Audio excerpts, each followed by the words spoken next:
دوستو، انسان غلطیوں سے خالی نہیں ہوتا.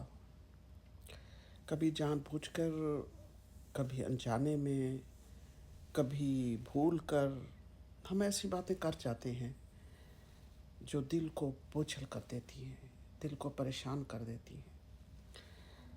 پھر شیطان ہمیں یہ احساس دلاتا ہے کہ شاید اب واپسی ممکن نہیں ہے، واپسی کا راستہ ہی نہیں ہے. لیکن اس کے برعکس ایک امید کی کرن ہمارے پاس موجود ہے، اور وہ ہے قرآن کی کتاب. قرآن ہمیں یقین، امید، دلاسا دیتا ہے، اور ہمیں یہ امید دلاتا ہے کہ اگر بھول گئے ہو، اگر غلط راستے پر چل پڑے ہو، اگر دین سے دور ہو گئے ہو، بھٹک گئے ہو، تو ہے نا اوپر توبہ قبول کرنے والا. توبہ کا دروازہ کھلا ہے. پریشان نہیں ہونا، گھبرانا نہیں ہے. اللہ ہے. یعنی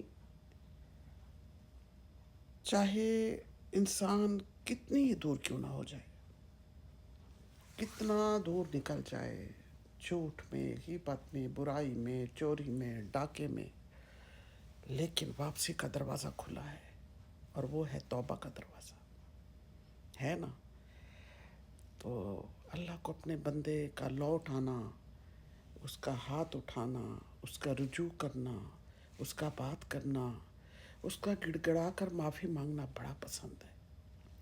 اور وہ کہتا ہے میں انتظار کر رہا ہوں، تم ایک قدم تو بڑھاؤ، میں 10 قدم دوڑ کر تمہارے پاس آؤں گا. اور وہ آتا ہے، وہ سنتا ہے، وہ سمجھتا ہے، وہ شہ رکھ کے قریب ہے آپ کے. رحمت سے کبھی مایوس نہیں ہونا.